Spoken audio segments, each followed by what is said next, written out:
अभी हम जाते हैं डिविडेंड चैप्टर के क्वेश्चन एयर डिस्कशन पे। इसका डिस्कशन अवेलेबल नहीं है तो मैं एक बार आपको करवा दूं पूरा का पूरा डिस्कशन, ठीक है। लगभग अभी अगर आप देखो तो हमने question air wise management administration के क्वेश्चन एयर देख लिए सबने, बोलो हाँ है ना। लगभग मैनेजमेंट एडमिनिस्ट्रेशन में भी 70-80 के आसपास क्वेश्चन डिस्कस किए गए हैं, जितने आपके क्वेश्चन एयर के अंदर है वो सारे के सारे, ठीक है। तो इस हिसाब से हम ऑलरेडी 200 क्वेश्चन पार कर चुके हैं, ठीक है, डिस्कशन के तौर पे।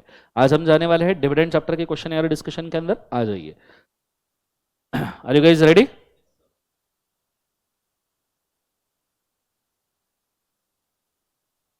ठीक है, पहला डायरेक्ट क्वेश्चन है, सब जन ध्यान दीजिएगा। The shareholder of annual general meeting passed a resolution for payment of dividend at a rate higher than the recommended by board of directors. बोले शेयर होल्डर ने, बोर्ड ऑफ डायरेक्टर ने जो rate recommend किया उससे ज्यादा में dividend pay किया है। Discuss the validity of resolution. Valid है इनवैलिड है?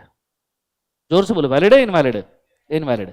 सबसे पहले वहां दो सेक्शन कोट किए, 102 एक्सप्लेनेटरी स्टेटमेंट का, 123 डिक्लेरेशन ऑफ डिविडेंड का। इनवैलिड है, एक बार आंसर देख लीजिए।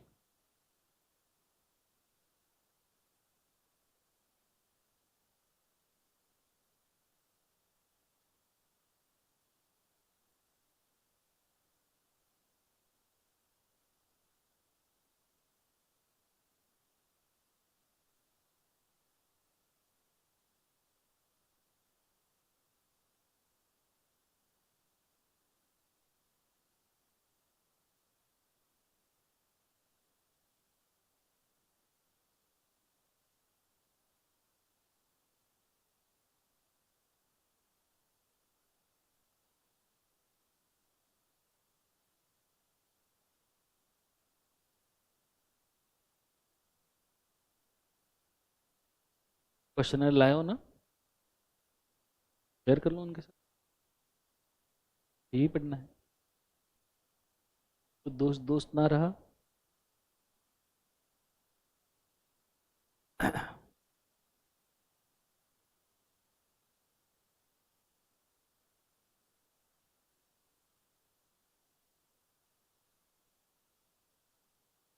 चल पढ़ लिया सबने?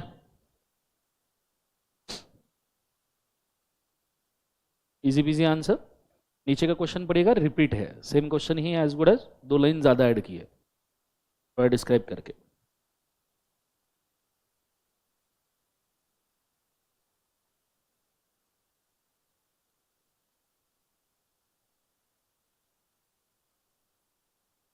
ठीक है, और सबसे आखिरी में लाइन जो ऐड की है, is it possible for the board of director of the company to revoke dividend declared at annual general meeting. क्या बोर्ड ऑफ डायरेक्टर एजीएम का डिविडेंड रिवोक कर सकते हैं? एजीएम इन बोर्ड का इंटरिम डिविडेंड रिवोक कर सकती है जनरल मीटिंग यूनानिमस रेजोल्यूशन से, पर क्या बोर्ड एजीएम का रिवोक कर सकते हैं? नहीं, फाइनल डिविडेंड रिवोक हो नहीं सकता, it's declared becomes debt. Final dividend दो केस में ही रिवोक होता है, कौन कौन से? गोइंग कंसर्न डैमेज हो गया, दूसरा वही तो गोइंग कंसर्न डैमेज हुआ है, अल्ट्रा वायरस डिविडेंड है। अल्ट्रा वायरस डिविडेंड मतलब ओरिजिनल डिक्लेरेशन ही वाइड था, ठीक है, प्रॉफिट ही नहीं था, सिर्फ हाइप करने के लिए बनाया गया था, ठीक है। चलो नेक्स्ट सवाल के ऊपर जाते हैं, आ जाइए। अब हम जा रहे हैं 123, और 123 में कोई भी सवाल टपक सकता है, हाँ, मतलब ये नॉर्मल प्रॉफिट से डिक्लेरेशन का भी टपक सकता है, सीजीएसजी से भी और रिजर्व से भी आ सकता है, तो थोड़ा रेडी रहिएगा। Advise the following situation to a company. A company want to transfer more percentage of profit to reserve. Company को ज्यादा परसेंटेज ऑफ प्रॉफिट रिजर्व को ट्रांसफर करना है। मुझे बताओ, रिजर्व को ट्रांसफर करने के लिए कौन सा रेजोल्यूशन है? किसका? ऑर्डिनरी जनरल मीटिंग का ना। रिजर्व को कौन ट्रांसफर करने का डिसीजन लेता है? लॉजिकली थोड़ा सोचो, अपने आप आएगा। कौन लेगा डिसीजन? बोर्ड। हमेशा रिजर्व को कितना ट्रांसफर करना है डिसीजन बोर्ड का होता है। ये कहाँ पे पढ़ा है सर? हमने पढ़ा है वो जो 3 कॉलम वाला चार्ट था ना, जिसके अंदर मैंने आपको इबिट्टा बोला था। इबिट्टे वाला चार्ट याद है? इबिट्टा में लास्ट लाइन में देखना, लास्ट सेकंड लाइन में वो चार्ट खोल के देखो जरा। एबिटा जहां मैंने पढ़ा था उसके लास्ट सेकंड लाइन में आपको दिखेगा transfer to reserve amount distributable, दिख रहा है? उधर है एबिटा वाला, नीचे लिखा होगा amount transfer to reserve as per board resolution, दिख रहा है? तो बोर्ड ऑफ डायरेक्टर डिसाइड करते हैं कि कितना ट्रांसफर करना चाहिए अपने रिजर्व्स को। Is it very clear? Yes और नो? तो ये जो बोल रहा है want to transfer more percentage, हमें मोर और लेस क्या है? मोर और लेस समझाने के लिए कोई स्टैग्नेंट परसेंटेज तो होना चाहिए ना, कोई लिमिट तो होनी चाहिए ना, लिमिट ही नहीं है तो मोर क्या होता है? जो भी डिसाइड करो वो बोर्ड ट्रांसफर कर देगा, बात खत्म। तो इसके लिए बोर्ड ऑफ डायरेक्टर का कौन सा रेजोल्यूशन है बोले एक बार उसे? ऑर्डिनरी। इसको बोर्ड रेजोल्यूशन भी बोला जाता है। कई बार बच्चे मेरे से झगड़ने आ जाते हैं, सर आपने बोर्ड को ऑर्डिनरी बोला पर यहाँ तो बोर्ड रेजोल्यूशन लिखा है। फिर समझाना पड़ता है बेटा दोनों एक ही बात है। Is it very clear? नीचे a company want to declare a dividend out of past reserves instead of current year profit. लग गई, याद है वो 7-8 कंडीशन? ठीक है, पर वो 7-8 नहीं लिखनी है। 7-8 तो मैंने आपको समझाने के हिसाब से बताई थी, आपने लिखनी उतनी है जितनी वो चार्ट में दी है। ठीक है, रिजर्व्स वाले उसमें पहली आएगी average rate of dividend should be less than 3 years. दूसरी आएगी विड्रॉल 1 शुड बी 1/10 ऑफ। तीसरी आएगी विड्रॉल 2 शुड बी 15% के बाद। और चौथी आएगी withdrawal 1 withdrawal 2 each is lower में से करंट ईयर लॉस माइनस करो, खत्म। इसके बाद में आप कुछ नहीं लिखोगे। बाकी जो एडिशनल सब कंडीशन मैंने बीच बीच में लिखी थी वो आपके कैलकुलेशन को समझने के लिए लिखी थी। नहीं तो आप देखना ओरिजिनल सेक्शन में इतनी कंडीशन है ही नहीं, पर आपको समझ में नहीं आता था इसलिए मैंने वो सारी एडअप की थी। Is it very clear? Yes और नो? तो ये चीज को याद रखिएगा।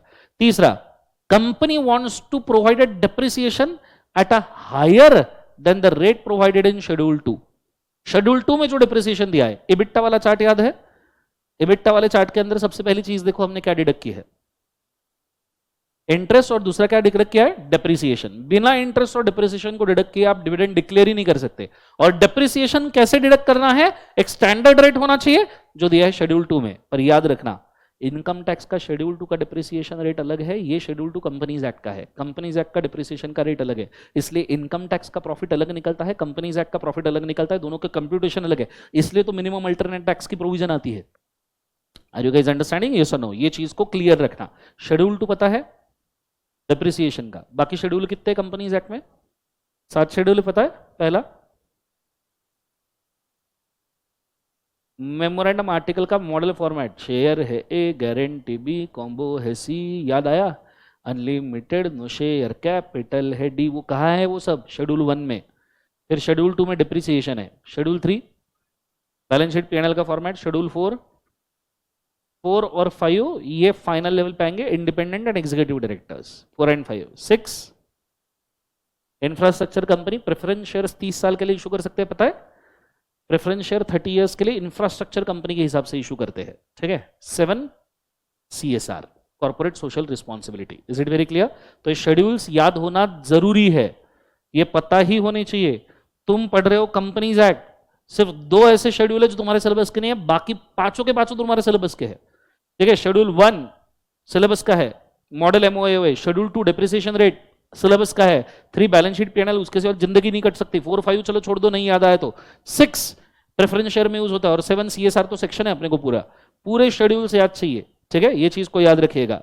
ठीक है, सो शेड्यूल 2 से ज्यादा डेप्रिसिएशन देना चाहते हैं, चलेगा क्या? नीचे आंसर पढ़ लीजिए एक बार फटाफट फटाफट।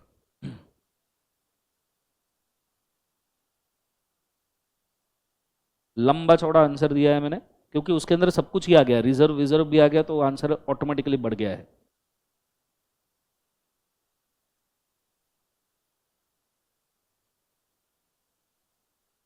आप थोड़ा सा दोनों दोस्त तैयारी कर लो, थोड़ा झगड़े मत करो। आप पीछे शिफ्ट हो जाओ उसके पास, तो पढ़ पाओगे। उसके पीछे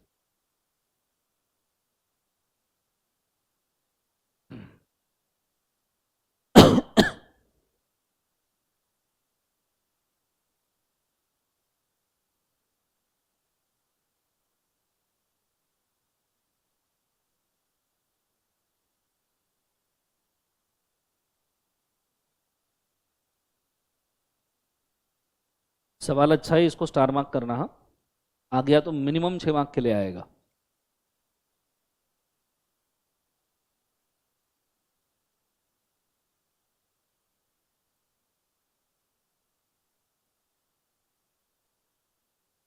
depreciation at the given rate ही देना पड़ेगा, लिखा है ना वहां पे। The company can provide a higher rate of depreciation than provided in schedule 2 but not lower than the same. ज्यादा रेट चलेगा, कम रेट नहीं चलेगा। डेप्रिसिएशन का स्टैंडर्ड रेट होना चाहिए। आंसर का एंड देखो, लास्ट लाइन। प्रोविजन नहीं है, शेड्यूल 2 इज मैंडेटरी कि भैया उतना मिनिमम देना है। ये देखो ना, पॉइंट नंबर 9 भी मैंने उसी के ऊपर लिखा है, वो एक ही लाइन है, बिकॉज उससे ज्यादा डिविडेंड चैप्टर में कुछ बोला ही नहीं है। Depreciation shall be provided in accordance with the schedule 2, ये कंपलसरी है डिविडेंड के लिए, उतना मिनिमम देना चाहिए, ज्यादा देना है ज्यादा दे दो। पर सी ज्यादा देने का मैं आपको अलाउ क्यों नहीं करता हूँ, फिर वो shelf life and usable value के कैलकुलेशंस में फंस जाओगे। मतलब यहां लिखना एक लाइन के लिए ठीक है कि ज्यादा रेट में आप डिप्रिसिएशन दे दो, पर अकाउंटिंग में क्या धज्जियां उड़ जाएगी तुम्हारी S6 के अंदर। फिर तुमको शॉर्ट शेल्फ लाइफ कैलकुलेट करो, यूजेबल वैल्यू कैलकुलेट करो, उसके हिसाब से डिप्रिसिएशन रेट डिसाइड करो, बिकॉज AS6 भी तो कंपनीज एक्ट का कोलैबोरेशन में ही चलता है ना, ये सुनो। तो यहां आंसर दे सकते हो, पर प्रैक्टिकली वो वायबल नहीं है, आपको शेड्यूल 2 को कंफर्म जैसा का वैसा ही कंप्लाई करना पड़ेगा। Otherwise you have to prove that कि net usable life of the asset is less than the provided, जो भी है आप उसको ज्यादा यूज कर रहे हो करके, ठीक है।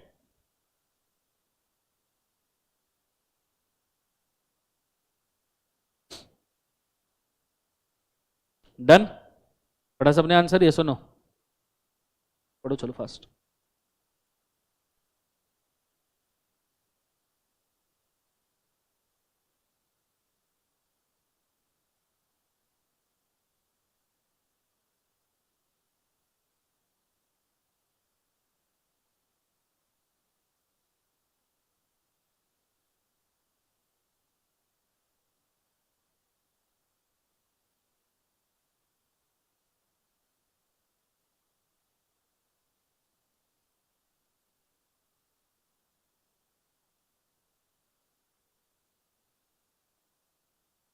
श्योर, डन गाइस, हो गया सबका। ओके, नीचे, the board of director of Nimbara chemicals limited proposes to transfer more than 10% of the profit of a company to reserves. 10% ज्यादा प्रॉफिट रिजर्व को ट्रांसफर करना चाहते, कितना भी करे अपने को क्या है, बोर्ड का रिजोल्यूशन पास करो और जितना चाहिए ट्रांसफर कर दो। रिपीट है ये, बोलो हाँ है ना। चलो नेक्स्ट सवाल, 4 हो गए। A public company has declared dividend at a rate of 20% on the equity shares during the last 3 year। Average rate दे दिया पिछले 3 साल का, मतलब समझ जाओ किधर जा रही गाड़ी, किधर जा रही, रिजर्व्स में। The company has not made adequate profit during the end 31 मार्च 2015, चलो ये भी कंफर्म है। But it has got adequate reserves which can be utilized for maintaining the rate of dividend at 20%। Advise a company on how it should go about it if it want to declare a dividend at the rate of 20% for a year 14-15 provisions of the companies act 2013। मतलब पूरा case study बनाया, and में पूछा direct answer क्या है। It is as good as direct question ही है ना, कौन सा कैलकुलेशन देके रखा है, आराम से लिख सकते हो, ऐसा नो पढ़ लो एक बार आंसर। बिल्कुल पसंद नहीं आया ये सवाल, इतना मतलब साउथ इंडियन हीरो जैसा लगा मेरे को, इतना बिल्डअप दिया केस स्टडी का, हीरो आया एकदम टुकड़ा सा। धनुष ने रे, अच्छा एक्टर है वो, नालायक।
चलो डन बच्चों, कंफर्म। ओके, अगला वाला सवाल रिपीट है, एक बार पढ़ के देखिए। मतलब वही साउथ इंडियन वाला स्टोरी, पूरा बिल्टअप देके एंड में डायरेक्ट क्वेश्चन।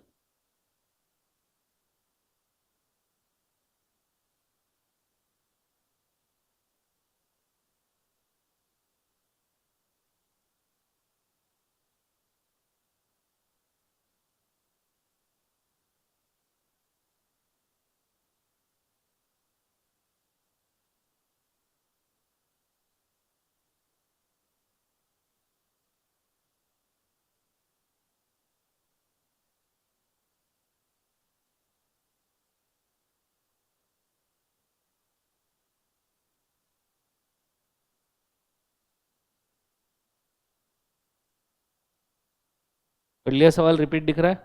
आगे बढ़ो पक्का?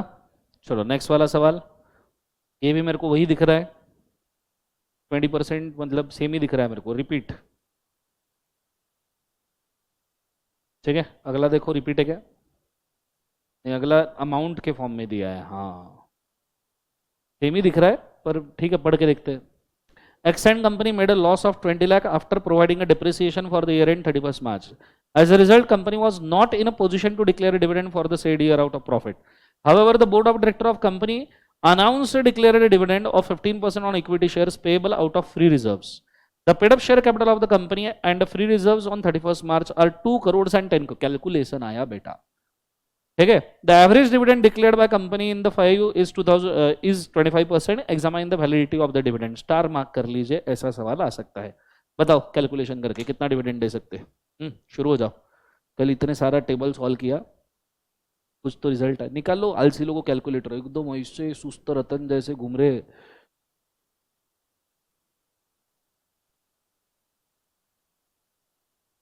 लाइव स्ट्रीम में भी सबने कैलसी निकालना है। आधे लोग तो रूम में इधर उधर भाग रहे होंगे, कैलसी किधर रखा। 2-4 लोग मेरे को दिख रहे बेड से उठे भी नहीं अभी तक के, उठो जरा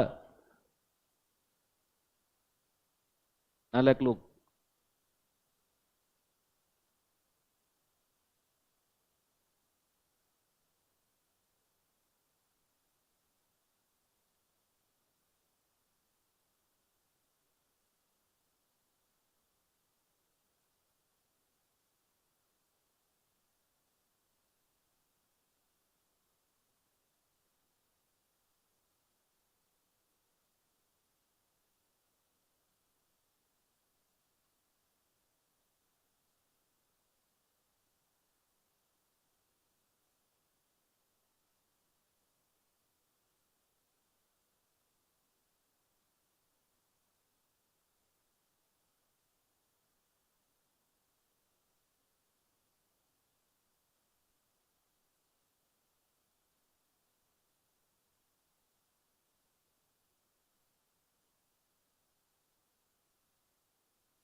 कितना दे सकते?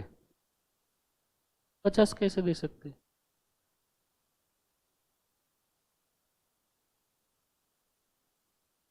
लास्ट 5 ईयर्स का एवरेज रेट 25% है। इस बार देने की इच्छा कितनी है? Our board of director of company announce declaration of dividend 15% ना, कितना देना है बताओ?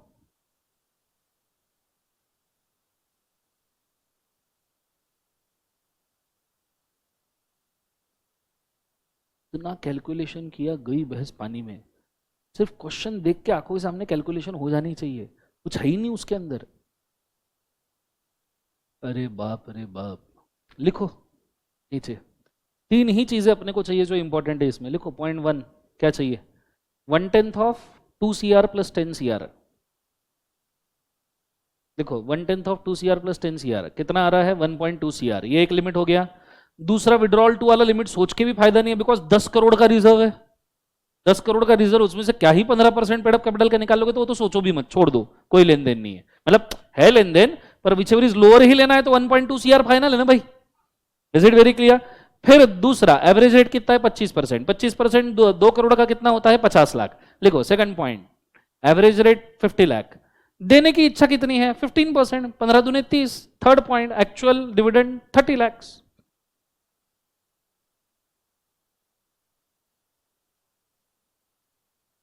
अरे 15% बोर्ड ने डिक्लेयर किया है ना। देखो, however the board of director of company announced a declaration of dividend at 15% on equity payable out of free reserves। तो 15% ऑफ 2 करोड़ कितना होगा? Third limit 30 lakh. उठा लो तीनों में से विच एवर इज लोअर, कितना आएगा? 30 लाख का डिविडेंड पेमेंट हो जाना चाहिए। हाँ, कितने तक दे सकते हैं? 50 लाख। दे 50 लाख तक सकते हैं, पर तुमने ऑलरेडी अगर 30 लाख डिक्लेयर किया है तो 30 लाख दे दो, क्या दिक्कत है? अब इन्होंने आंसर में क्या लिखा है, कितना दे सकते हैं? 50 लाख तक के दे सकते हैं। दस द कंपनी में डिस्ट्रीब्यूट डिविडेंड, उसके नीचे एक लाइन ऐड करो क्वेश्चन में, but actual dividend declared is 15% which is allowed, that is 30 lakhs, but actual dividend declare is 15%। क्या हुआ? Actual dividend declared is 15%. That is 30 lakhs.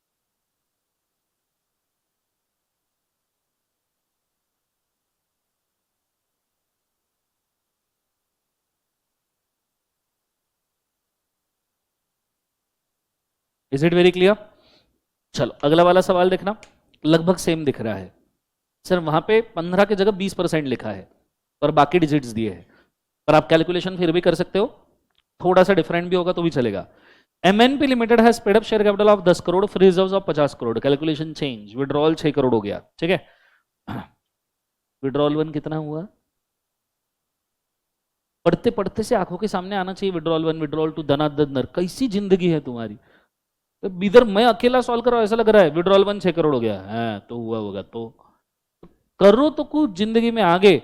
The company made a loss of 40 lakh after providing a depreciation, मतलब current year loss 40 lakh है, ये withdrawal से जाएगा। अच्छा withdrawal to कितना आएगा, कोई देख के भी सोच के भी फायदा नहीं है, 10 करोड़ का 15% कितना, 1.5 करोड़, 50 करोड़ में से 1.5 करोड़ निकालो, कितना 30 47 48.5 करोड़ बचेगा, उससे अच्छा तो भाई 6 करोड़ काफी है अपने लिए, ठीक है। 6 करोड़ विड्रॉल आया, ये सुनो। उसके बाद में however board of director of company announced declaration of dividend of 20% on equity. now 20% of equity मतलब 10 करोड़ का 20%, कितना 2 करोड़ का डिविडेंड आया, तो 6 करोड़ का विड्रॉल 1 है, 2 करोड़ का एक्चुअल डिविडेंड है, ठीक है। The average rate of the dividend declared in last 3 years is 25%, 25% of 10 crore 2.5 crore, तो अपने पास 3 लिमिट आ गई, लिखो 3 लिमिट बाजू में, पहला विड्रॉल 1 कितना है 6 लिखो, विड्रॉल 1 6, दूसरा एवरेज रेट लिखो 2.5 करोड़ 2.5 CR, क्योंकि 25% ऑफ 10 CR है, and actual dividend 20%, that is 2 crore, whichever इसका उठाना है लोअर। नीचे पूछा है examine the validity of dividend, dividend is valid, 2 crore तक के दे सकते हैं, एंड में आंसर देखो वही है क्या, नहीं तो कंडीशन ऐड कर दो, declaration of dividend limited is valid, valid लिखा है तो इट्स ओके, ठीक है, उसको स्टार मार्क कर देना, दोनों क्वेश्चन को ऐसे कैलकुलेशन आ सकते हैं, ठीक है, इतना फास्ट होना चाहिए। अब ये अगला वाला सवाल एज गुड एज डायरेक्ट है, बट फिर भी एक बार अपन इसको रीड कर लेते हैं। Are you guys ready? चलो, pet limited incurred a loss in a business up to current quarter of financial year 17-18. The company has declared a dividend at the rate of 12%, 15%, 18% respectively. In the immediate preceding 3 years, in spite of the loss, the board of director of company has decided to declare interim dividend at the rate of 15%.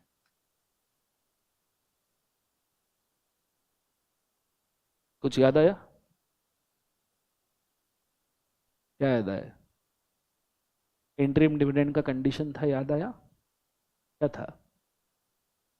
Last quarter तक loss अगर है तो आप अगर dividend दे रहे हो तो उसका रेट पिछले 3 साल के एवरेज से ज्यादा होना नहीं चाहिए। वो देना चाहते हैं 15% पे, दे सकते हैं क्या? यस, क्योंकि एवरेज 15 ही आ रहा है तीनों का मिलकर, क्या भिखारी बना है, खुद तो इधर उधर करते। Examine the decision of pet limited, क्या डिसीजन वैलिड है? हाँ बेटा डिसीजन वैलिड है, 15% दे सकते हैं। Therefore decision of the board of director to interim dividend is valid. एक बार आंसर पढ़ लो क्योंकि आपको प्रोविजन याद आनी चाहिए, पढ़ लो एक बार, स्टार मार्क कर दीजिएगा बिकॉज थोड़ा सा ऑड क्वेश्चन है।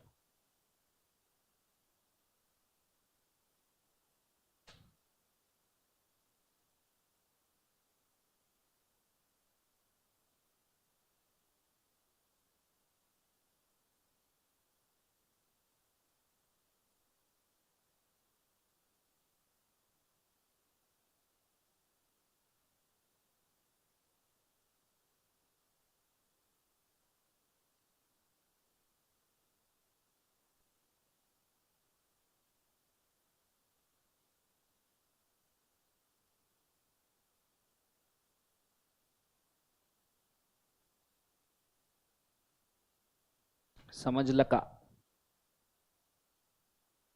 याद हो गया आंसर? चलो नेक्स्ट वाला अगला, वाइजेड लिमिट, ये कैसा नाम है?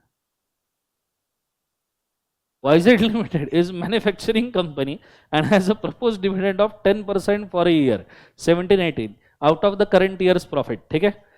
नेक्स्ट वाला आई वो डिस्कस करने की जरूरत नहीं, वाइजेड का मतलब क्या होता है, ध्यान दो क्वेश्चन के ऊपर, नालायक लोग जीवन में, मराठी जिसको आती है उसको ही पता होगा। The company has earned a profit of 9-10 crore during, मैं नहीं बताने वाला किसी को, कमेंट में डालना भी मत, ठीक है।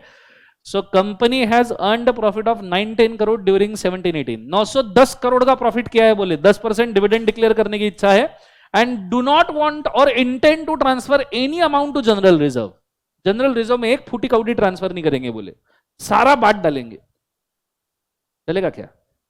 मियाँ राजी बीवी राजी, अपन कौन है काजी? जैसा कंपनी है, शेयर होल्डर राजी, करो जो करना है। अगर ट्रांसफर करना है बोर्ड का अप्रूवल ले लो, अपने को क्या है? तो आंसर पढ़ लो एक बार, स्टार मार्क करना। अगेन ऑड क्वेश्चन, मतलब ये क्वेश्चन में है कुछ नहीं, आंसर में दोनों, अभी और इसकी पहला क्वेश्चन, आंसर में कुछ नहीं है, पर तुम सोचने के लिए मजबूर हो जाओगे कि क्यों पूछा ऐसा।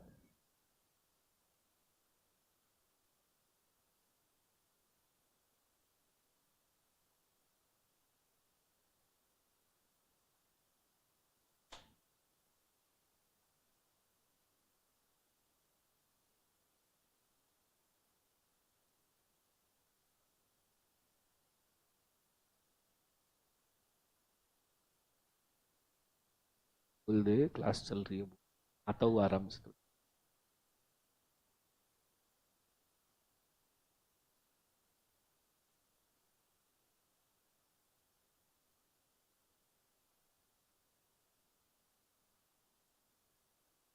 पढ़ा आंसर सबने?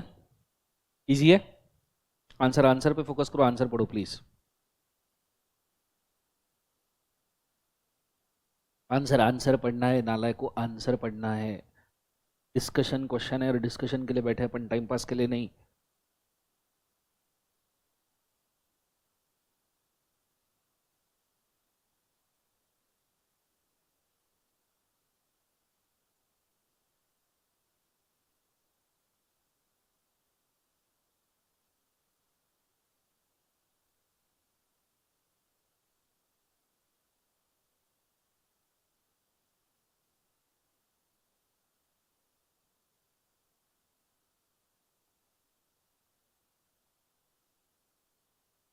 चलो डन, बच्चों बोलो हाँ है ना। ये होने के बाद में अगली चीज के ऊपर जा रहे हैं, पूरा फोकस बोर्ड पे। सेम एक्चुअली सवाल रिपीट है तो इसको रिपीट लिख सकते हैं। 3 साल का रेट दिया है उन्होंने और इंटरिम डिविडेंड डिक्लेयर करना है एक्यूमुलेटेड लॉसेस में। सो क्वेश्चन रिपीट है।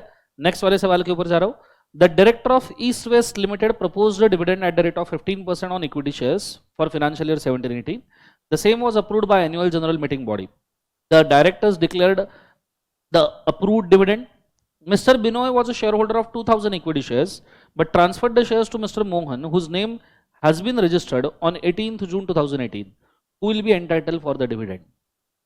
बताओ कौन एंटाइटल है? रजिस्टर ऑफ मेंबर पे जिसका नाम आएगा उसको मिलेगा। कंफर्म? कहां डिस्कस किया ये? क्लोजर के लिए तो सेक्शन नंबर 91 उधर का लगता है, उन्होंने बोला भी नहीं लिस्टेड कंपनी है करके। सी, अब ये जो सवाल हो गया ये आउट ऑफ सिलेबस है, पर इसमें हिंट थोड़ा सा अबेयंस का रहेगा कि जब तक टाइटल क्लियर नहीं रहेगा तब तक आप डिविडेंड जरा ठीक से डिक्लेयर करके ट्रांसफर करना। नहीं तो आप इसको नॉर्मल 123 के हिसाब से कर दो कि भाई साहब रजिस्टर ऑफ मेंबर पे जिसका नाम रहेगा, जो मैंने किया है 123 में, ये रजिस्टर ऑफ मेंबर पे जिसका नाम रहेगा उसको आप ट्रांसफर कर दो। आंसर पढ़ के देखो, एक्चुअली आंसर ईजी है, पर वापस से वही चीज, प्रेजेंस ऑफ माइंड वर्क कर रहा है एग्जाम में तो आंसर ठीक से लिख पाओगे, नहीं वर्क कर रहा तो आप इसको ब्लंडर करके आ जाओगे। ठीक है, इसको भी स्टार मार्क कीजिएगा। ऐसे सवाल डिविडेंड में बहुत आते हैं जो होते लॉलीपॉप है, फ्लूक, पर सारे प्रेजेंस ऑफ माइंड पे डिपेंडिंग। एक बार आंसर पढ़ लो।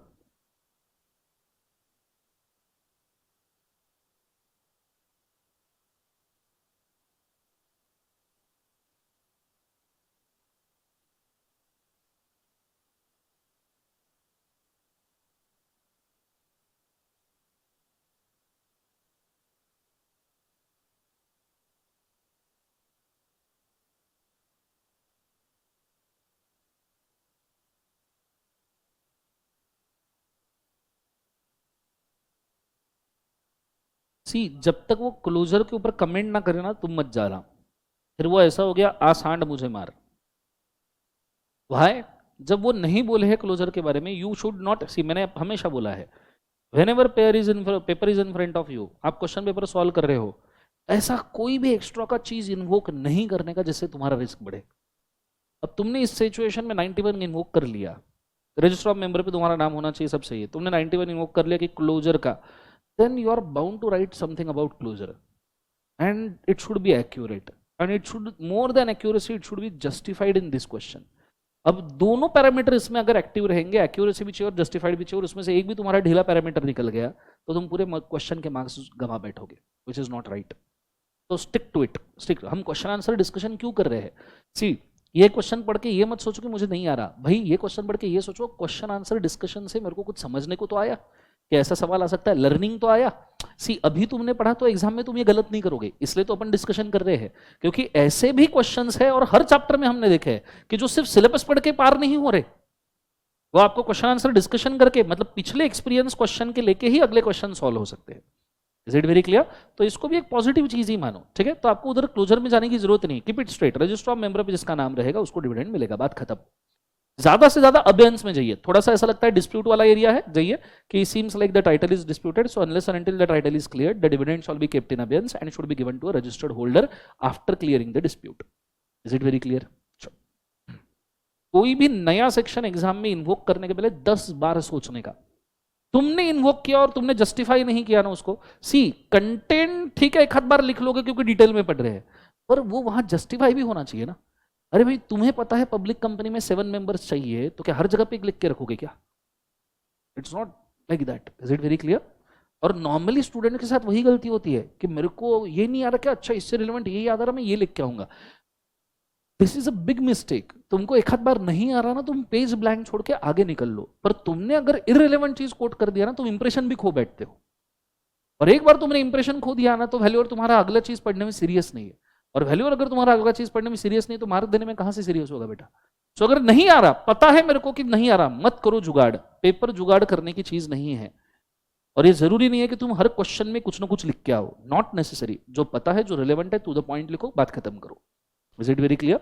नहीं तो तुम जबरदस्ती का इंप्रेशन डाउन करके बैठोगे, मतलब जिस क्वेश्चन पे आगे मार्क्स मिलने चाहिए थे वो भी नहीं मिलेंगे. ठीक है?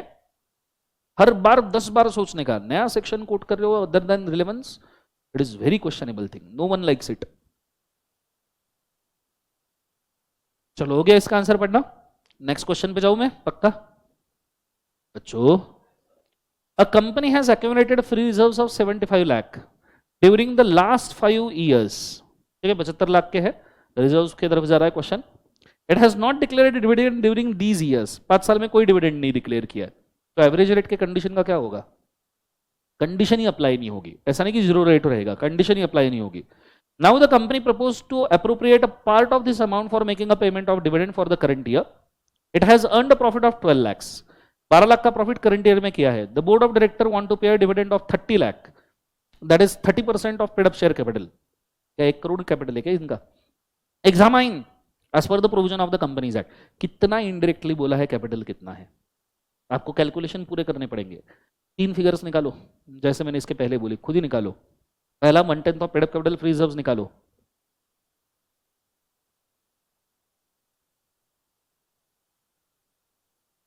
कितना आएगा? 1/10 ऑफ विड्रॉल 1 कितना आएगा? पेड अप कैपिटल और फ्री रिजर्व्स का विड्रॉल 1. पेड अप कैपिटल कितना है बताओ?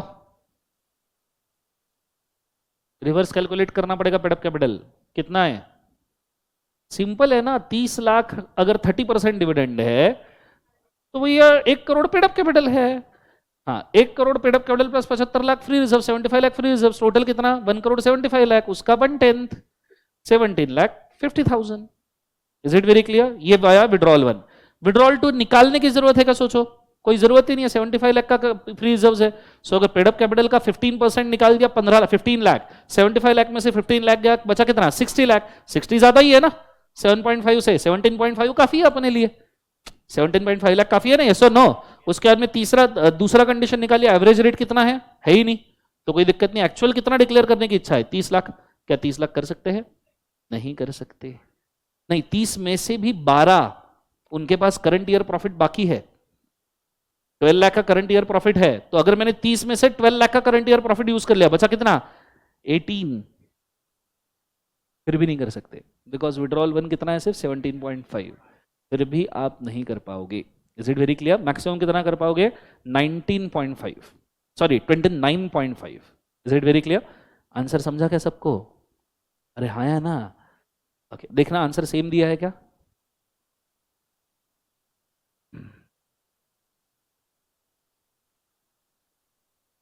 इज इनवैलिड, सही है। पढ़ लो एक बार, 4 मार्क करना, अच्छा सवाल था।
आंसर समझ में आ रहा है सबको?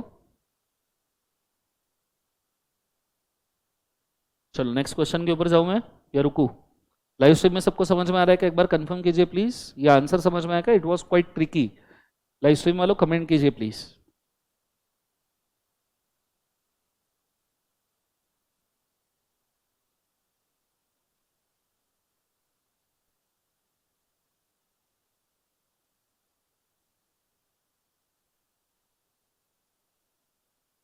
चलो डन, अगले सवाल के ऊपर जा रहे हैं।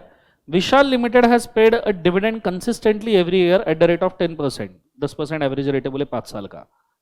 The company has incurred loss in current financial year, it want to declare a dividend in 2021, weather company can do सो, कर सकती है 10% के नीचे और विड्रॉल सपोर्ट करे तो। डायरेक्ट क्वेश्चन है एज गुड एज, और एंड में एवरेज कंडीशन लगाना है, ठीक है।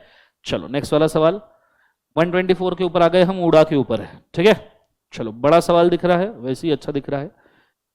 RST Limited declared a dividend at the rate of 20% for the financial year 17-18 in the AGM scheduled on 15th June 2018. As the RST Limited is left with a certain unpaid and unclaimed dividend, it transfer the amount of unpaid unclaimed dividend for more than 2 years in UDA. Some entitled shareholder made liable RST Limited for non-compliance of 124. 2 साल बाद transfer किया इन्होंने उड़ा में। अरे बाप रे, बड़ा बड़ा नॉन कंप्लायंस हो गया है तो। 2 ईयर्स ही है ना, शानदार। अच्छा समझ में आया क्या क्या हुआ है? उड़ा में कब जाता है डिविडेंड? डिविडेंड कब डिक्लेयर किया? 15 जून 2018। 15 जून 2018 से 37 डेज, 15 जुलाई, 15 जुलाई से 7 दिन, मतलब कितना? 22 जुलाई। 22 जुलाई तक के वो कहाँ ट्रांसफर हो जाना चाहिए? उड़ा। इन्होंने कितना साल लिया है? 2 साल लिया है, 2 साल। समझ रहे हो? नीचे मतलब 12% इंटरेस्ट भी जा रहा है भाई साहब उड़ा में। अरे हाँ या ना? For non compliance of 124, RST denies saying that there were certain legal issue on entitlement of dividend amount to the respective shareholder. कुछ भी लीगल इशू रहे, प्लीज डू अंडरस्टैंड, ऊडा का कोई एक्सेप्शन नहीं है। तुम्हें ट्रांसफर ही करना है ना, पे थोड़ी करना है। ऊडा का कोई भी एक्सेप्शन नहीं है, तुम्हें करना है मतलब करना है, नहीं तो इंटरेस्ट के साथ करना है, खत्म, लेट हुआ तो। State in the light of given fact whether the allegations marked by the shareholder and a claim for the dividend amount against the RST is justifiable. Yes, ठीक है। सो नीचे आंसर पढ़ लीजिए, ट्रिकी हो सकता है, स्टार मार्क कर लीजिएगा। Good question. 2 साल देख के तो आंखें खुली रहेगी। 37 ईयर्स का इतना कौन एक्सटेंड करता है?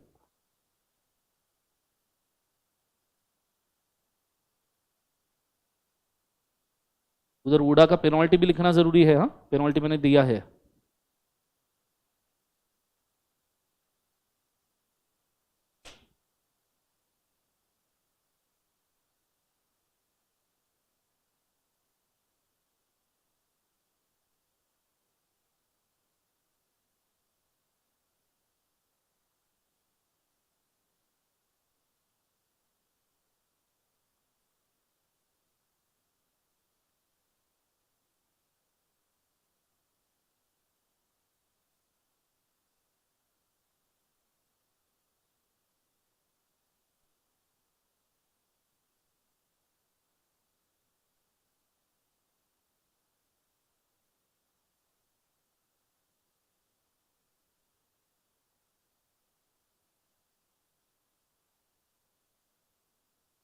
पढ़ा सबने?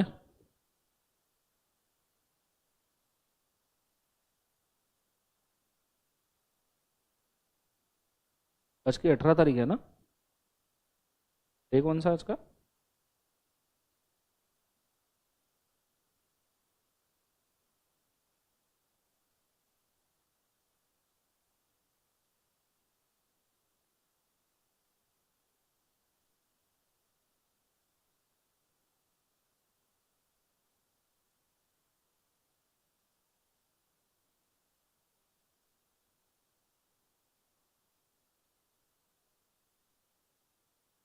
चलो पढ़ लिया सबने आंसर? बच्चों आंसर समझ में आया? नेक्स्ट वाला सवाल। The board of director of Genex fashion limited at its meeting recommended a dividend to be paid up equity share capital which was later on approved by shareholders. Therefore, director at the meeting of the board passed a resolution for a diverting a total dividend to be paid to shareholder for purchase of certain short-term investments in the name of company. Okay? As a result, dividend was paid to shareholder after 45 days. कितने दिन में dividend pay होना चाहिए? कितने दिन का delay है? 15 दिन। क्या कॉन्सिक्वेंसेस है? 18% पर एनम का इंटरेस्ट 15 डेज का, ऑफिसर को penalty 1000 per day, jail up to कितना? 2 years। 5 एक्सेप्शन कौन कौन से? 127 के। Operation of law, disputed dividend, directions not complied, set of dividend and situation is out of control. Is it very clear? ये 127 का सवाल है, एक बार आंसर पढ़ लीजिए।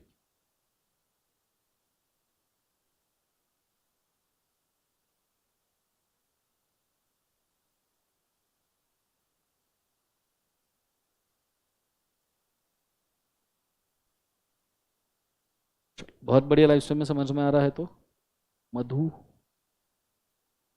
पटेल, शान, वैष्णवी, अक्षी, रचना, बढ़िया।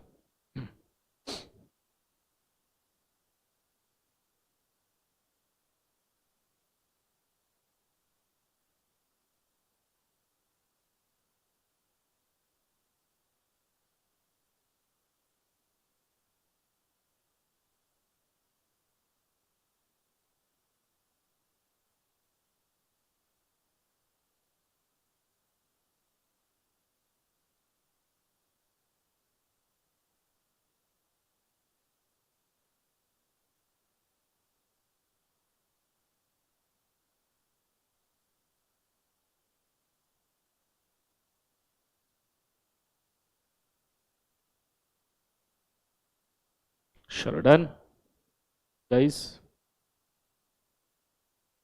आंसर पढ़ा सबने?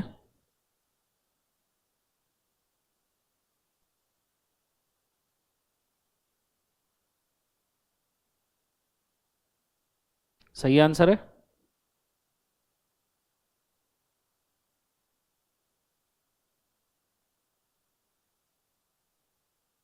आंसर बोलो, सही है नहीं है? चलो आगे बढ़े। Mister R, holder of 1000 shares of 10 each of Vimal limited. Vimal limited बोलो, जुबा Kesari. So, 10 each of Vimal Limited approached a company in the last week of September 2022 with the claim for the payment of dividend of 2000 declared at the 20% by company at its annual general meeting. क्या है ये सवाल? 1000 share hold कर रहा था, payment of dividend 2000 रुपए का, बोले 10,000 पे 2000 मांग रहा है। चलो ठीक है, ये क्या तरीका वो भीख मांगने का? ठीक है। Company refuse to accept the request of R and inform him that his share on which the dividend has not been claim till date have also been transferred to the investor education protection fund. कब declare किया था dividend? 31 अगस्त 2014। आज का date है सितंबर 22। 14 से लेके 22, 7 साल खत्म हो गए क्या? तो इसका डिविडेंड भी आईपीएफ में गया, शेयर भी आईपीएफ में गया। इन the light of the provision of the companies act, the validity of decision of company and suggest the remedy. क्या सही किया कंपनी ने आईपीएफ में ट्रांसफर करके? बच्चों बोलो हाँ है ना? पक्का? ये सुनो, तो रेमेडी अवेलेबल क्या है अब बंदे के पास? आईपीएफ से क्या कर सकता है, क्लेम, ठीक है, पर आईपीएफ से क्लेम करने का प्रोसेस सिलेबस में है क्या, नहीं। तो एक बार आंसर पढ़ लो कि क्या रेमेडी हो सकता है करके।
चलो पढ़ लिया सबने बच्चों, आंसर समझ में आया, आया कि नहीं आया? तो भूत जैसे क्यों देखते रहते हो तुम, मेरे को समझ में ही नहीं आता। आंसर समझ में आएगा, कुछ कुछ तो आया है, नहीं आया, सही आंसर दिया है नहीं दिया है। चलो गुड, आगे 125 investor education protection fund messrs US, अच्छा ये वाला है क्या, ये सवाल कोई काट दो, ये ओल्ड कंपनीज एक्ट 1956 वाला सवाल है, 2011 का पूछा हुआ सवाल है, सीए फाइनल लेवल का, काट दो। वो ओल्ड आईपीएफ के जो प्रोविजंस थे उसके ऊपर है, उसको काट दो, उसमें लिखा भी है कंपनीज एक्ट 1956, काम का नहीं है वो, ठीक है। अगले सवाल पे आते हैं।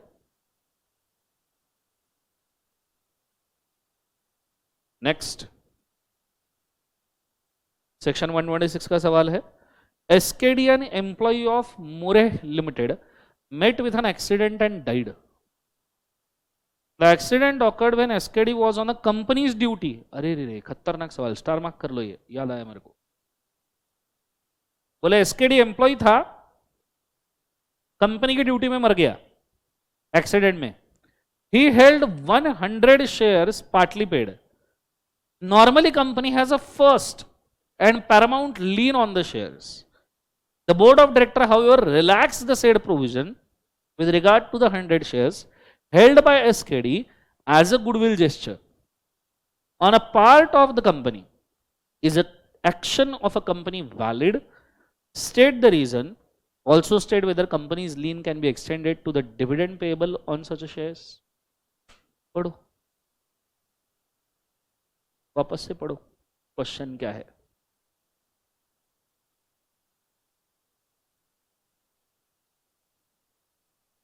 आउट ऑफ सिलेबस है आधा तो, और आधा 106 वाला केस आएगा यहाँ पे। 106 याद है, लीन ऑन शेयर से याद है 106, रेस्ट्रिक्शन ऑन वोटिंग राइट, कौन से केस में लगता है 106? दो केसेस, अगर आपके कॉल्स इन अरियर्स है या फिर आपके शेयर्स के ऊपर लीन ले लिया गया है तो आपको वोटिंग राइट नहीं मिलते, उसका ब्लेंड आएगा यहाँ पे। क्वेश्चन पढ़ा, क्या हुआ है, एसकेडी एम्प्लॉय था, एक्सीडेंट में मर गया, पर उसका शेयर पार्टली पेड था, मतलब उसने अमाउंट पे नहीं किया था, तो कंपनी ने उसके शेयर के ऊपर लीन लगा दी थी। पर वो ड्यूटी पे मर गया तो कंपनी ने एज अ गुडविल जेस्चर उसका शेयर रिलीज कर दिया लीन से। समझ में आ रहा है? क्या कंपनी ने ये लीन से शेयर रिलीज करने वाला चीज अच्छा किया? और ये बताइए कि क्या कंपनी ने इसके डिविडेंड के ऊपर भी लीन लगाना चाहिए या नहीं लगाना चाहिए, ये पूछा गया है। बोलो, पार्टली पेड अप शेयर्स कौन सा है उसके ऊपर डिपेंड करता है। अब जैसे इन्होंने लीन लगाया तो सी पार्टली पेड अप शेयर है। पार्टली पेड शेयर दो तरीके से हो सकता है, एक तो आपने कॉल ही नहीं किया है या आपने कॉल किया है। कॉल किया है और सामने वाले ने पे नहीं किया इसलिए पार्टली पेड था तो आप लीन लगा सकते हो, पर अगर आपने कॉल ही नहीं किया तो आप लीन नहीं लगा सकते। अब यहां उन्होंने बोला लीन लगाया मतलब कॉल इन अरियर होगा एसकेडी का, समझ में आया पक्का? अब अगर कॉल इन अरियर होगा तो इमीडिएटली अपना 127 इन्वोक हो जाएगा ना, कि अगर आप डिविडेंड 30 दिन के बाद पे कर सकते हो, मतलब 30 दिन में पे करने की जरूरत नहीं है, अगर आपने डिविडेंड को सेट ऑफ कर दिया कॉल इन अरियर से, तो यहाँ एसकेडी डिविडेंड को कॉल इन अरियर से सेट ऑफ करके जो शेयर है उसके ऊपर का लीन हटा सकता है। Is it very clear? ये सुनो, तो लीन हटाना कंपनी का वैलिड डिसीजन है, प्रोवाइडेड कंपनी डिविडेंड के ऊपर का लीन रिलैक्स नहीं करेगा प्रोबेबली, क्योंकि वो सेट ऑफ करना चाहेगा जो अनपेड अमाउंट है उसके खिलाफ। सबको समझ में आ रहा है पक्का? ये आंसर होना चाहिए। हालांकि इसमें आंसर थोड़ा अजम्पशन बेसिस पे भी आ सकता है। अगर आप सोचो कि भैया शेयर और डिविडेंड दोनों पे लीन छोड़ना है क्योंकि वो बोल रहे हैं गुडविल जेस्चर है, तो ठीक है, कोई दिक्कत नहीं। ठीक है, एक बार आंसर पढ़ लो अजम्पशन बेसिस पे इन्होंने क्या दिया है।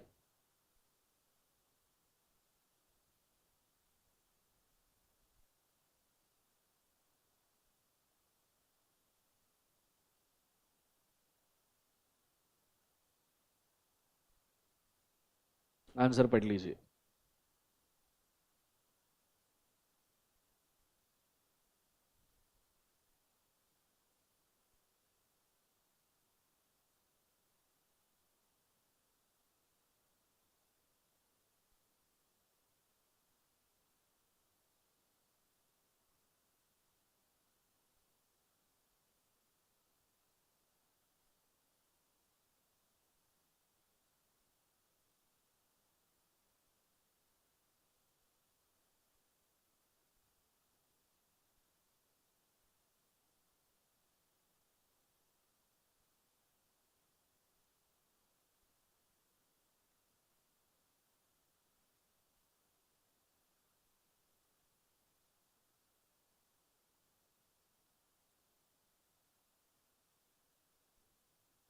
पढ़ा आंसर सबने? ओके, वहां पे एक लाइन ऐड कीजिएगा एंड में, however company can also decide, however company can also decide, however company can also decide to set off the amount of dividend, company can also decide to set off the amount of dividend against unpaid amount or calls in arrears।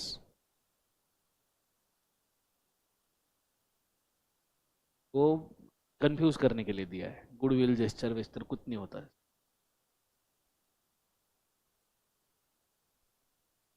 उन्होंने सी understand, एक लीन, लीन जो चीज है, क्यों goodwill gesture उन्होंने वगैरह बोला है उसके पीछे रीजन मैं बोलता हूं। लीन लगाना, अगर किसी से अमाउंट रिसीव ना हो तो उसके ऊपर लीन लगाना, ये हमेशा रिकवरर का राइट होता है। जो पर्सन रिकवरी कर रहा है ना उसका राइट लीन लगाना है। पर मैं जैसे बोल रहा हूं लीन लगाना राइट होता है, मैं वर्ड का यूज कर रहा हूं, सुनिएगा, राइट होता है। राइट वर्ड का मतलब क्या है? उसका हक है लीन लगाना। तो चाहे तो एक्सरसाइज कर भी सकता है, चाहे तो एक्सरसाइज नहीं भी कर सकता। यहां उन्होंने डिसाइड किया है कि उन्होंने लीन एक्सरसाइज नहीं करनी है, सही है। अब अगर तुम्हारा राइट, सिंपल सा एग्जांपल है, तुम्हारा राइट है क्लास में आना, तुमने फीस भरा है, तुमने क्लास में आके बैठना चाहिए, तुम्हारा राइट है। तुम चाहो तो आके बैठ सकते हो, मैं तो बोलूंगा हमेशा आके बैठो, पर तुम चाहो तो आके बैठ सकते हो, तुम घर से भी लेक्चर देख सकते हो, या तुम नहीं भी ये देखो नालायक, या तुम नहीं भी देख सकते। Are you guys understanding? तो तुम डिसाइड कर रहे हो ना कि तुम्हें राइट कैसे एक्सरसाइज करना है। तो बोर्ड शेयर के ऊपर लीन लगाना ये बोर्ड का राइट है, वो चाहे तो लगाए चाहे तो ना लगाए। तो ऐसे केस में अगर बोर्ड ने लीन नहीं लगाई तो वो भी तो उनका राइट ही है ना, and that's why it is valid. ठीक है, कंपल्शन नहीं, कंपनीज एक्ट ने कहीं ऐसा बोला है कि लीन लगानी पड़ेगी करके, नहीं। कंपनीज एक्ट ने क्या बोला है? अगर तुमने लीन लगाई तो उसको राइट्स नहीं मिलेंगे, अगर तुमने लीन नहीं लगाई तो उसको राइट्स मिलते रहेंगे। मैं इसलिए तो बोला अजम्पशन बेस आंसर होगा, मैंने इसलिए एंड में क्या बोला, अजम्पशन बेस होगा। आप क्या अजम्पशन ले रहे हो? अगर मैं ये अजम्पशन ले रहा हूं कि बोर्ड को लीन लगानी ही है तो भैया उनका डिसीजन वैलिड नहीं, फिर लगाए रखे। या अगर तुम अजम्पशन बेस बोलो नहीं, उन्होंने लीन रिलीज कर दी गुडविल जेस्चर, तो भी वैलिड है। तीसरा अजम्पशन, तुमने डिविडेंड सेट ऑफ करके अगर लीन रिलीज की तो भी चलेगा, क्या दिक्कत है? इसलिए मैं तीसरा भी लिखवा रहा हूं। सो लिखना, इफ कंपनी, क्या लिखवाया था मैंने, however,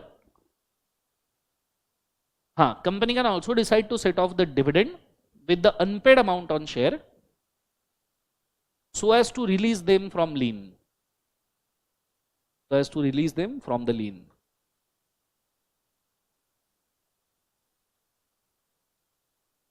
so as to release them from the lien। समझ में आया सबको? जोर से बोले, ऐसा नो? ओके, अब 127 में बहुत सारे सवाल है पेंडिंग, इसलिए मैं चाहूँगा पहले एक 10-15 मिनट का ब्रेक ले लीजिए, आने के बाद फिर अपन 127 करते हैं, ठीक है? Go for it fast.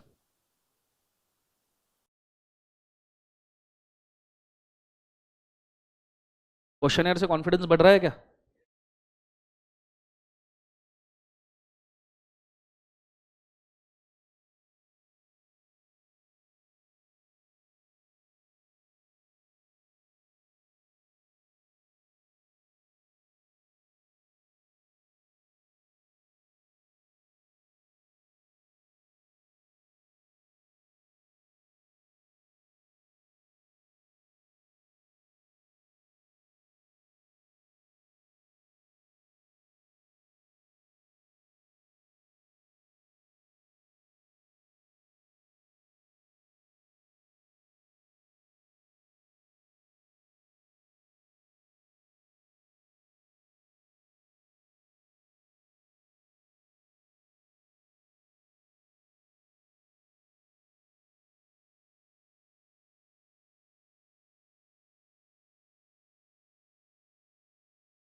चलो स्टार्ट करें, ये सुनो सर, टाइम बता के गए थे क्या? मेरे को लेट हो गया आज ब्रेक में, सॉरी।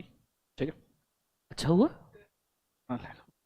ओके, तो हम 127 के क्वेश्चंस के ऊपर है, आ जाइए फटाफट फटाफट 127 के सॉल्व करते हैं। एक बार 127 का प्रोविजन बोल दीजिए मुझे, क्या कहता है provision? Dividend shall be paid within how many days? 30 days. नहीं किया तो क्या कॉन्ट्रावेंशन है? 18% पर एनम कंपनी का पेनल्टी है। ऑफिसर का कितना है? 1000 per day, jail up to 2 years। Is it very clear? Exceptions 5 है, कौन कौन से? ऑपरेशन ऑफ लॉ, दूसरा सेकंड कौन सा है? डिस्प्यूटेड डिविडेंड, तीसरा सेट ऑफ ऑफ डिविडेंड, चौथा डायरेक्शंस दिए जो प्रैक्टिकल नहीं है। ये खास वाला है, ये बहुत सारे बच्चे भूल जाते हैं। अच्छा, प्रैक्टिकल डायरेक्शंस नहीं है तो वो भी 30 दिन में कम्युनिकेट करना जरूरी है। और सबसे आखिरी, out of natural sorry out of control वाली कोई भी चीज है तो, जैसे नेचुरल कैलेमिटी वगैरह। चलो पढ़ते हैं इस सवाल को। MTP 23 वाला सबसे नीचे का जो सवाल है तीनों में से, वो मैं ले रहा हूं क्योंकि वो लेटेस्ट वाला है तो आपको फायदा होगा। The annual general meeting of the angel limited held on 30th May 2022, ठीक है, declared a dividend at the rate of 30% payable on its paid up equity share capital as recommended by the board of directors. However, the company was unable to post a dividend warrant to Mr. A. Company ने dividend warrant ए को नहीं दिया। मैंने आपको बोला था 30 दिन में एक तो पैसा दे दो, नहीं तो डिविडेंड वारंट दे दो, नहीं तो डिविडेंड सर्टिफिकेट दे दो, या फिर कोई भी राइट दे दो जिससे शेयर होल्डर डिविडेंड क्लेम कर पाए। अप टू 25 जुलाई 2022 कितने दिन का डिले है? Can you tell me? कब डिक्लेयर किया है डिविडेंड? 30th मई। डिविडेंड वारंट कब तक पोस्ट हो जाना चाहिए था? 30th जून। 30th जून भी नहीं, 29 जून, ठीक है, 29 जून तक पोस्ट होना चाहिए था, बिकॉज 30th मई को डिक्लेयर किया तो एक मई में 31 डेज रहता है ना, तो 29 जून तक के चला जाना चाहिए था। इन्होंने कब दिया? 22 जुलाई 2022 को। तो लगभग कितने दिन का डिले? 25 जुलाई 2022 को कितने दिन का डिले हुआ है?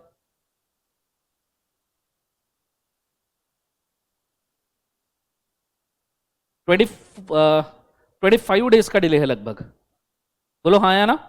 नीचे, mister A filed a suit against the company for the payment of dividend along with the interest at the rate of 20% per annum। ये भाई और भारी का निकला। बोले मेरे को डिविडेंड तो दो और 20% से इंटरेस्ट दो। क्या इंटरेस्ट 20% से दिया जाएगा? नहीं। Decide in the light of the provision of the companies act whether mister A would succeed, also state the directors liability in this regard under the act. क्या अपन लिख सकते हैं? प्रोविजन में point number 1 dividend shall be paid within 30 days, point number 2 में consequences, point number 3 में exceptions. Is it very clear? नीचे एक बार आंसर पढ़ लीजिए, काम में आ जाएगा। Go for it first. अच्छा, इंटरेस्ट कैलकुलेशन करके देना पड़ेगा। हाँ,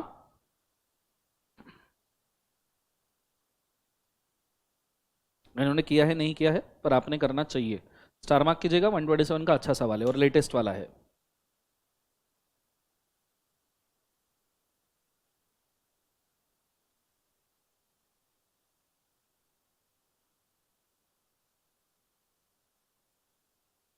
सवाल समझ में आया लाइव स्ट्रीम में? प्लीज बताइएगा।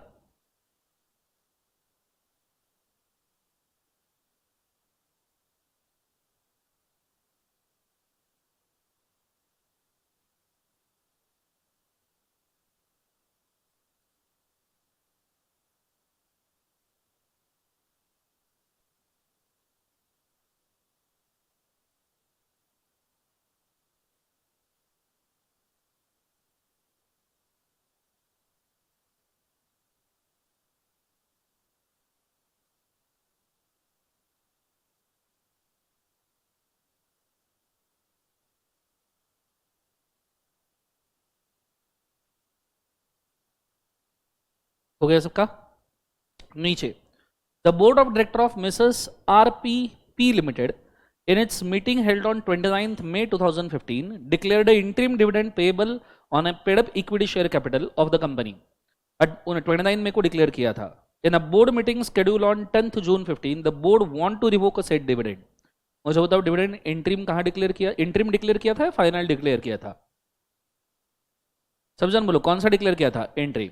तो मुझे बताओ, इंटरिम डिविडेंड रिवोक हो सकता है क्या? कौन से रेजोल्यूशन से? जनरल मीटिंग का यूनानिमस, बोर्ड का यूनानिमस भी नहीं, जनरल मीटिंग का unanimous. You are required to state with the reference the provision of companies act whether board of director can do so. तो बोर्ड तो ये नहीं कर सकता, पर बोर्ड ये जनरल मीटिंग को रिक्वेस्ट कर सकता है डिविडेंड रिवोक करने के लिए। Is it very clear guys? तो नीचे देखना, the revocation of interim dividend in the board meeting held on 10/15 is not possible, उसके आगे एक लाइन ऐड करो आंसर में। However board can request a general meeting, however board can request a general meeting, board can request a general meeting to revoke a dividend, to revoke an interim dividend, revoke interim dividend by passing unanimous resolution, revoke interim dividend by passing unanimous resolution।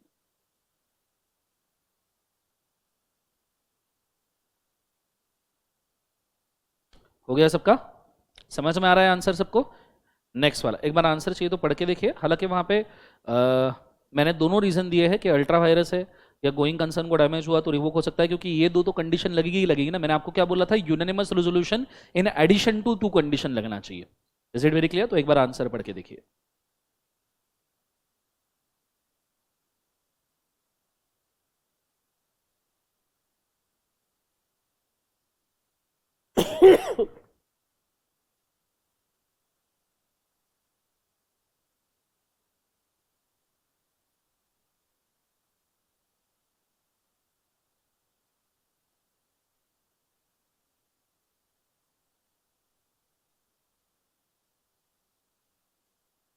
Provision में चाहिए तो एक और point add कर दीजिएगा, same वाला, that general meeting can revoke, ये भी पॉइंट प्रोविजन में ऐड कर दीजिए। अगर नहीं होगा तो लिखना, general meeting can revoke A interim dividend,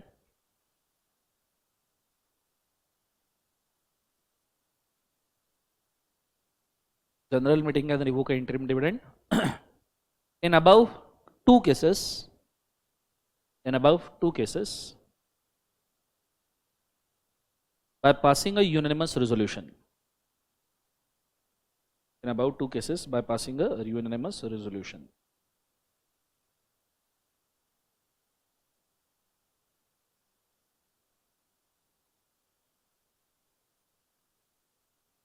Is it very clear guys? आगे बढ़ रहा हूं मैं, नेक्स्ट वाला सवाल, या पढ़ना है आंसर? आगे बढ़ो या पढ़ रहे हो? पढ़ लो।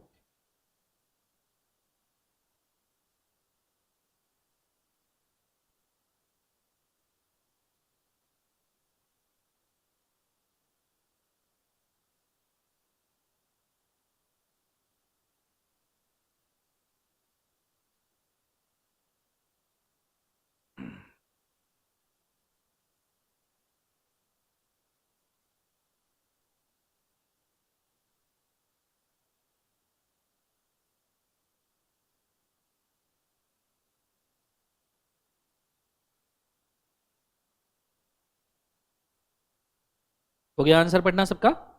चलो नेक्स्ट क्वेश्चन के ऊपर मैं जा रहा हूं। The director of happy limited proposed dividend eight the rate of 12% on equity shares for financial year 16-17। बताइए कितना परसेंट डिविडेंड डिक्लेयर किया है? 12%। The same was approved by annual general meeting of the company on 20 सितंबर 2017। तो मुझे बताओ declaration का date कौन सा मानेंगे? Date of declaration of dividend कौन सा है? 28 सितंबर 2017, यस और नो? 2017, यस और नो? लाइव स्ट्रीम में भी कृपया आंसर देते रहिए, ठीक है? The director declared the approved dividend, analysing the provision of the companies act, give your opinion on the following matters. Mr. A holding equity shares of the face value 10 lakh has not paid an amount of 1 lakh towards call money on shares। 1 lakh का call उसका pending है। मुझे बताओ क्या set off हो सकता है? बोलो कितना सेट ऑफ हो सकता है? नहीं नहीं, डिविडेंड का रेट क्या है? 12% और ए ने कितना होल्ड किया है? 10 लाख। 10 लाख पे 12% कितना हुआ? 1.2 लाख। पर कॉल इन अरियर कितना है? सिर्फ 1 लाख। तो सेट ऑफ सिर्फ कितना होगा? 1 लाख। मतलब फिर भी 20,000 का डिविडेंड देना जरूरी है, ये आपको बताना जरूरी है। Is it very clear? ठीक है। Can same be adjusted against the dividend amount payable? Yes, पर बचा हुआ 20,000 देना पड़ेगा।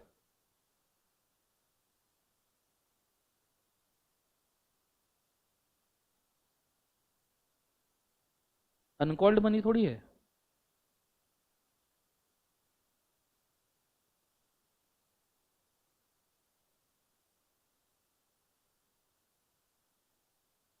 अच्छा, हमेशा याद रखना डिविडेंड जब डिक्लेयर होता है तो unless and until it is said dividend is always on face value. Dividend हमेशा फेस वैल्यू पे होता है। Dividend unless and until specifically said जो आपका फेस वैल्यू है डिविडेंड उसी का परसेंटेज होता है, इररिस्पेक्टिव ऑफ कॉल आया है नहीं आया है। सी, और अगर आप सेट ऑफ करोगे यहाँ पे तो आप कैसे कैलकुलेशन करोगे? आप क्या बोलोगे कि 9 लाख जो बचे हैं 9 लाख उसके ऊपर 12% देंगे? ऐसे नहीं। फिर अगर 9 लाख के ऊपर अगर आप 12% डिक्लेयर कर रहे हो तो फिर सेट ऑफ क्यों कर रहे हो? अंडरस्टैंडिंग? फिर सेट ऑफ का कोई सेंस ही नहीं है ना। सेट ऑफ कर रहे हो मतलब फेस वैल्यू पे डिविडेंड है। Is it very clear? So dividend हमेशा फेस वैल्यू पे होता है, याद रखिएगा, ठीक है, unless and until specifically given in the question. Is it very clear? दूसरा सवाल, miss N was a holder of 1000 equity shares on 31st March 2017, but she has transferred the shares to Mr. R, whose name has been registered on 20th May 2017. Who will be entitled to receive the dividend? 20 मई को उसका नाम आ चुका था, dividend 20 सितंबर को declare किया है, तो किसको मिलना चाहिए? आर को, क्योंकि रजिस्टर ऑफ मेंबर पे किसका नाम रहेगा? आर का। सिंपल, वो ये ऐसा सवाल हमने ऑलरेडी देखा है ना, ठीक है। चलो ये सवाल को स्टार मार्क करना, ये भी अच्छा है, सेट ऑफ वाला सवाल पहला है ये। नॉर्मली 127 के सारे सवाल लगभग स्टार मार्क हो रहे हैं, पर अच्छी बात है, जितने स्टार मार्क हो उतना अच्छा, इतने ज्यादा चांसेस है कि एग्जाम में यही देखने को मिलेंगे आपको। एक बार आंसर पढ़ लीजिए उसका प्लीज।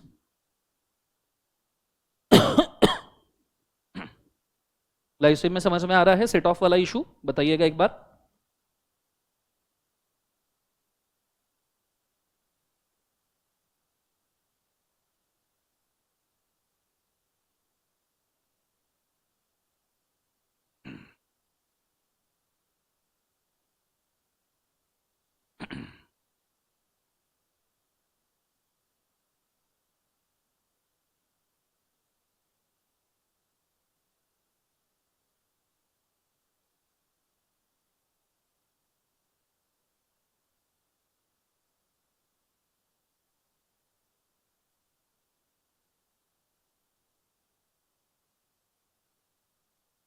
नहीं नहीं नहीं नहीं नहीं नहीं बाबा, क्वेश्चन है सर, आजकल तो कॉल नहीं होते, एक ही इसमें आ जाता है, 90% केसेस में आता है, पर आज के डेट में ही पार्टली पेड शेयर होता है। 1.5 साल पहले की बात है, रिलायंस इंडस्ट्रीज का एक पार्टली पेड शेयर मार्केट के ऊपर लिस्टेड था बीएससी पे, प्रॉब्ली अभी भी हो सकता है, वो बाद में उन्होंने फुल्ली पेप किया, अभी 1-1.5 साल पहले की बात है, 1-1.5 साल भी नहीं, 6 महीने से 1 साल की। रिलायंस का पार्टली पेड शेयर मार्केट के ऊपर लिस्टेड था, बहुत पुराना शेयर था।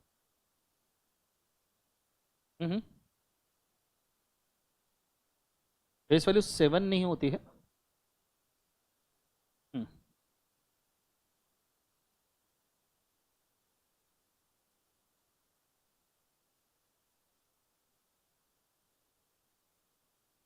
सी अंडरस्टैंड, पहली बात, अगर 10 रुपए फेस वैल्यू वाला सवाल है, 10 रुपए फेस वैल्यू वाला शेयर है, लाइव स्ट्रीम में सवाल सुनिएगा, जीडीपीडी में भी 10 रुपए फेस वैल्यू वाला सवाल शेयर है और 7 पेडअप है, तो मार्केट में वो किसी प्राइस के ऊपर ट्रेड कर रहा होगा, तो उसके अंदर फिर वो जो 3 रुपए अनपेड है वो कैलकुलेट कैसे किए जाएंगे या इसका प्रपोर्शन कैसा होगा? पहला सवाल, इसको मैं आंसर देना चाहूंगा, irrespective of the paid up amount, irrespective of the paid up amount, paid up amount छोड़ दीजिए, कोई लेन देन नहीं उसका। शेयर मार्केट में जो शेयर का प्राइस डिसाइड होता है वो डिमांड सप्लाई से डिसाइड होता है, उसका कोई लेन देन नहीं, कोई मतलब कोई लेन देन नहीं, ठीक है। आप ऐसा समझ लो, रिलायंस इंडस्ट्रीज का अगर 10 रुपए फेस वैल्यू वाला शेयर है, 7 रुपए पेडअप है, 3 अनपेड है, और वो अगर 1000 रुपए का है, तो जब आप 3 कॉल्ड अप करोगे तो आपको क्या लगता है 1000 रुपए में से सिर्फ 3 रुपए कम होगा प्राइस? नहीं होगा। क्यों होगा?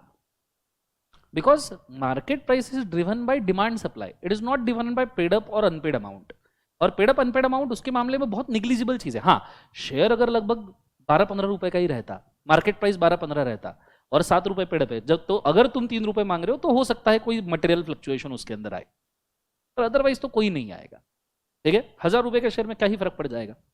Is it very clear? हाँ, एकदम फेस वैल्यू से कट टू कट अगर तुम्हारा मार्केट प्राइस चल रहा है तो थोड़ा बहुत इधर हो सकता है, पर वो भी शॉर्ट टर्म के लिए, down the line demand supply अपने आप प्राइस सेट ऑफ कर देगा जो भी है, ठीक है, तो इससे इतना फर्क नहीं पड़ता। Is it very clear?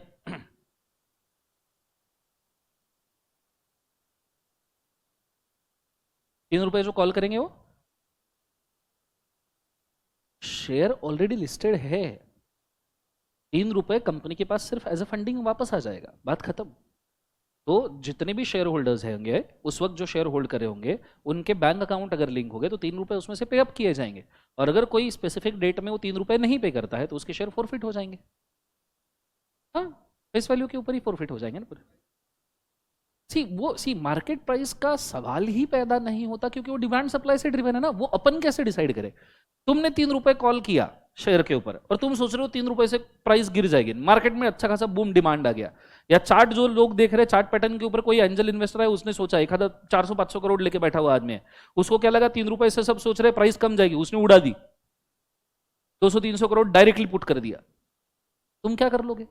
तो मार्केट प्राइस का पार्टली पेड शेयर से एटलीस्ट लिस्टेड कंपनी में बहुत कम रिलेवेंस होता है, because market price is decided by demand supply, and जो कॉल्ड अप अमाउंट है वो तो तुम फेस वैल्यू को कॉल कर रहे हो ना, उससे क्या ही फर्क पड़ जाएगा। अब आप ये तो मैंने रिलायंस बोला, एमआरएफ का शेयर सोचो 10 रुपए फेस वैल्यू है, 1,20,000 का शेयर है, समझो पार्टली पेड रहता 5 रुपए 4 रुपए भी, और 6 रुपए कॉलअप करे, क्या फर्क पड़ेगा उसको रे? क्या 6 रुपए कॉलअप करने से 1,20,000 का वैल्यू कितने से कम होगा?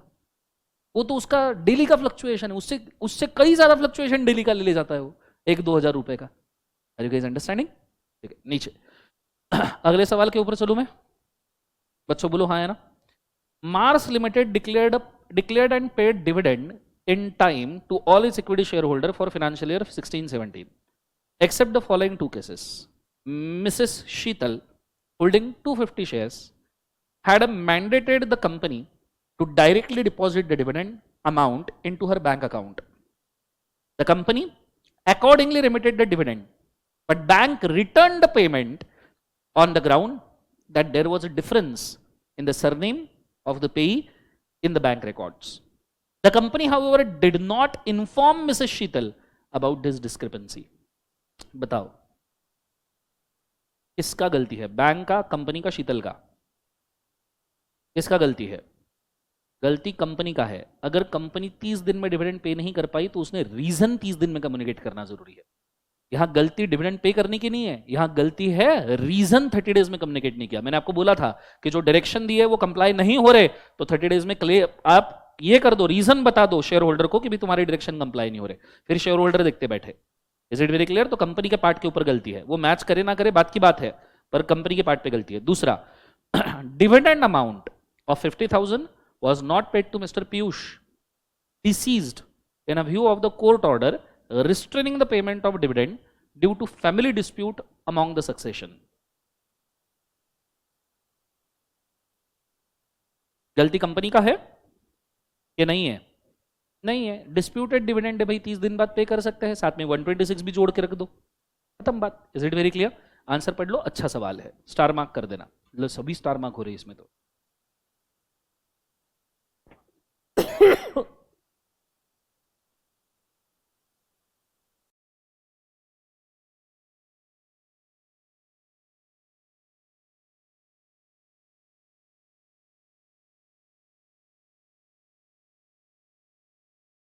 लाइव स्ट्रीम में क्वेश्चन समझ में आया सेट ऑफ वाला? बताइएगा मुझे, ये दोनों सवाल सब क्वेश्चन समझ में आया क्या? कोई दिक्कत है तो पूछ लीजिए प्लीज।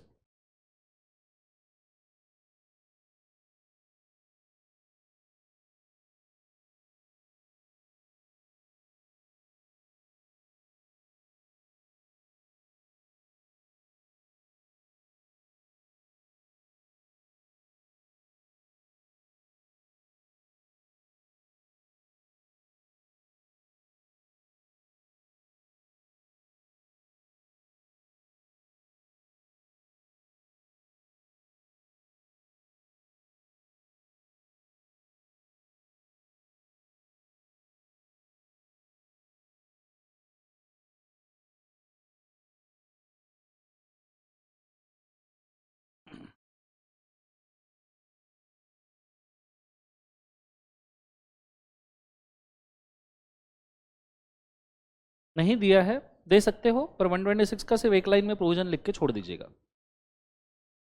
डिविडेंड अबेयंस का।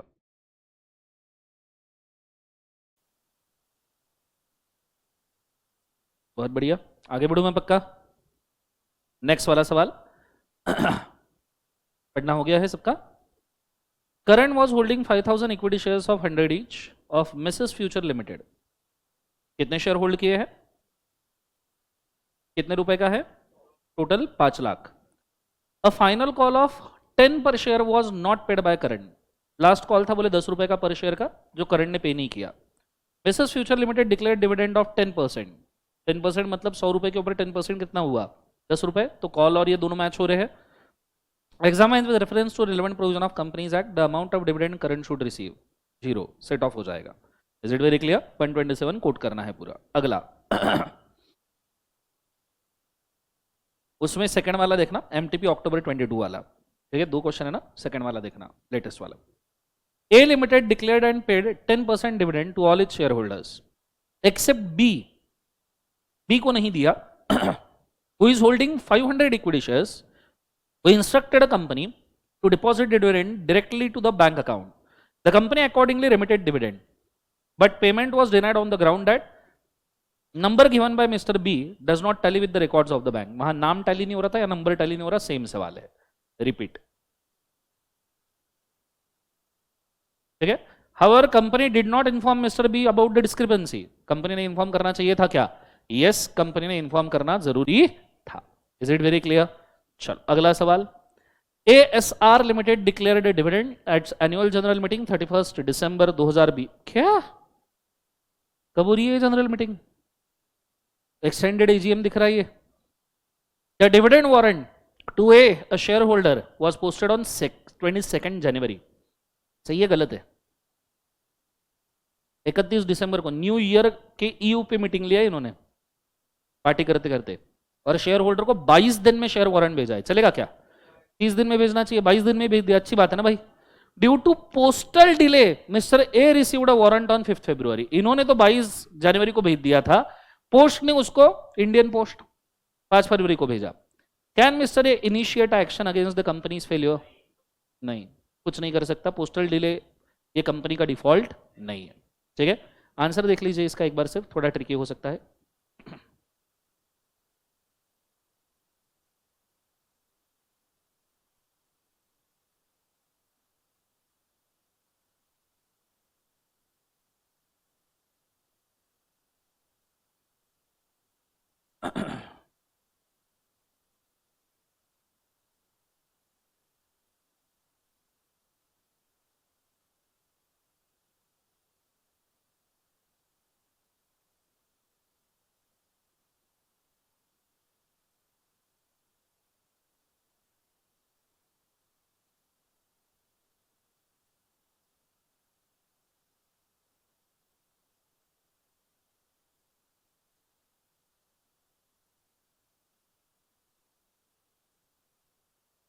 डन गाइस, पढ़ लिया सबने?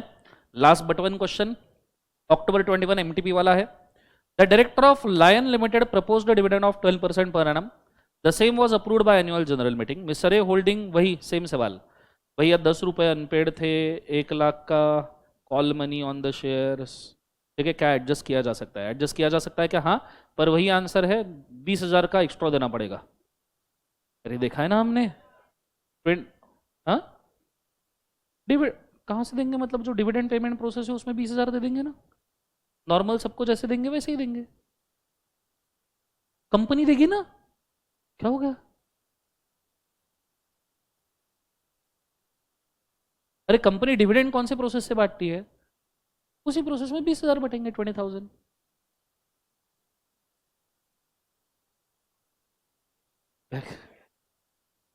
किसकी याद आई? Okay, next one. ABC limited declared a dividend of कितना? ₹2 per equity shares in a general meeting. Mister Suresh holding 5,000, calculation आने वाला है, 5,000 equity share of 10 face value on which 10,000 towards call money is due. 10,000 रुपए बाकी है बोले, मतलब वही हो गया ना गेम। 5,000 इक्विटी शेयर पे 10,000 रुपए बाकी है, मतलब 2 रुपए पर इक्विटी शेयर बाकी है, और डिविडेंड कितना है? 2 रुपए पर इक्विटी शेयर। हो गया ना सेट ऑफ। क्या मिलेगा? बाबा जी का ठुल्लू।